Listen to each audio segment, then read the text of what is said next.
What if I told you that the person who loves you most in this world is the same person you take for granted every single day? Today's story will change how you see your mother forever. Stay until the end, you won't believe what happens. My name is David, and I was the worst son in the world. But I didn't know it then. Every morning, I woke up to the smell of fresh pancakes. My mother stood in the kitchen, her hair tied back, flour on her apron. She smiled when she saw me. "Good morning, honey," she said softly. "I made your favorite breakfast." I barely looked at her. I grabbed my plate and sat down, scrolling through my phone. "David," she said gently, "how did you sleep?" I mumbled, not looking up. This was our routine. Every single day. She asked questions, I gave short answers. She tried to start conversations. I acted like she was bothering me. My mother worked 2 jobs. She cleaned offices at night and worked at a grocery store during the day. But I never thought about how tired she must be. I only cared about myself. One evening, I came home late from hanging out with friends. The house was quiet. I walked to the kitchen to find food, and I saw her. My mother was sitting at the kitchen table, her head in her hands. Papers were spread everywhere. Bills, notices, bank statements. She looked so small, so tired. She didn't hear me come in. I watched her for a moment. She picked up a bill and sighed deeply. Then she opened her purse and counted the money inside. It wasn't much. I had never seen my mother like this. She always seemed strong, always smiling. But now, alone in the kitchen, she looked broken. I stepped back quietly and went to my room, but I couldn't sleep. The image of my mother counting those few dollars stayed in my mind. The next morning, she was back to her usual self, smiling, making breakfast, asking about my day. But now I noticed things I had never seen before. Her shoes were old and worn. Her clothes were clean but faded. She ate smaller portions at dinner, always saying she wasn't very hungry. But I knew the truth now. She was saving food for me. "Mom," I said one morning, "you don't have to make breakfast every day." She looked surprised. "But I like making breakfast for you, honey. It's no trouble." No trouble? I thought. She woke up an hour early every day just to make sure I had a good meal before school. That afternoon, I decided to follow her. I know it sounds strange, but I needed to understand her life. I watched her at the grocery store. She worked behind the cash register, smiling at every customer, even the rude ones. Her manager was not kind to her. He spoke to her harshly when she made small mistakes. "Mrs. Johnson, you're too slow. We need faster cashiers." My mother just nodded and said, "I'll do better, sir." I felt angry. How dare he speak to my mother like that? But she just kept working, kept smiling. Later that evening, I followed her to her second job. She cleaned offices in a tall building downtown. I watched through the windows as she vacuumed floors, emptied trash cans, and wiped down desks. She worked alone in those empty offices. No one thanked her. No one even saw her. But she cleaned everything perfectly, as if it mattered. I sat in my car watching my mother work, and I started to cry. This woman, who I barely spoke to, who I treated like she was invisible, was working 2 jobs to give me everything I needed. When she finally came home that night, it was almost midnight. I pretended to be asleep, but I heard her in the kitchen. She was preparing my lunch for the next day. Even after working for 16 hours, she was still taking care of me. The next morning, I woke up early.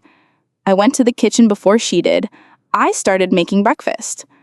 When my mother came downstairs, she was shocked. "David, what are you doing?" "Making breakfast," I said. "Sit down, Mom." She sat down slowly, watching me with curious eyes. I made scrambled eggs and toast. Nothing fancy, but I made it with love. "This is delicious, honey," she said, tears in her eyes. "But you don't have to." I interrupted. "Yes, I do. I should have been doing this a long time ago." That evening, I was waiting when she came home from her first job.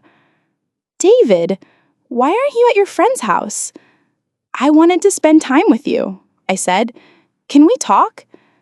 We sat on the couch, and for the first time in years, I really looked at my mother. She was beautiful, but tired, strong, but fragile. She had given me everything, and I had given her nothing in return. "Mom," I said, "I'm sorry." "Sorry for what, honey?" "For being a terrible son, for not seeing how hard you work, for not appreciating everything you do for me." She started crying. Not sad tears, but happy ones. "You're not a terrible son," she whispered. "You're my son, and I love you more than anything in this world." "But why?" I asked. "I've been so mean to you. I never help. I never even say thank you." She took my hand. "Because that's what mothers do. We love our children no matter what. It's not about getting something back. It's about giving everything we have." From that day forward, everything changed. I started helping with chores. I cooked dinner when she worked late. I listened when she talked. I asked about her day and actually cared about the answer. I also got a part-time job, not because she asked me to, but because I wanted to help. I wanted to give back to the woman who had given me everything. The first time I handed her money from my paycheck, she cried. She said, "You don't have to do this." I replied, "I want to. You've been taking care of me my whole life. Now it's my turn to take care of you." 6 months later, my mother quit her night job. She said she wanted to spend more time at home, but I knew the real reason. For the first time in years, she didn't have to work 2 jobs to support us. One evening, as we sat together watching TV, she turned to me. "David, can I tell you something?" "Of course, Mom." "These past few months have been the happiest of my life. Not because things are easier, but because I have my son back.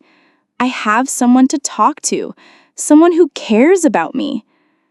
I hugged her tight. "I'm sorry it took me so long to see you, Mom. Really see you. All I ever wanted was for you to be happy, but having you care about me too, that's more than I ever dreamed of." That night, I realized something important. My mother had never been silent. I had just stopped listening. Today, my mother and I are best friends. We talk every day. We cook together. We laugh together. And every morning, when she asks how I slept, I put down my phone and answer her properly. Let's review some important English vocabulary from today's story. Take for granted. To not appreciate something you have. Barely. Almost not. Hardly. Mumbled. Spoke quietly and unclearly. Routine.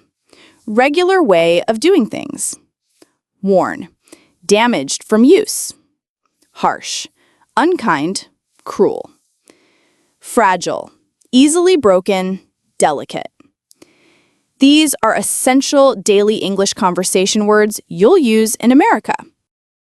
The lesson here is powerful. Gratitude changes everything. Our mothers and all the people who love us deserve our attention, our appreciation, and our love. Don't wait until it's too late to show them you care. If this story touched your heart, subscribe for more English learning stories that will improve your English speaking skills and change your life. Like this video if you learned something new, and share it with someone who needs to hear this message. What's one thing you can do today to show gratitude to your mother or someone who cares about you? Tell me in the comments below. Speak daily English.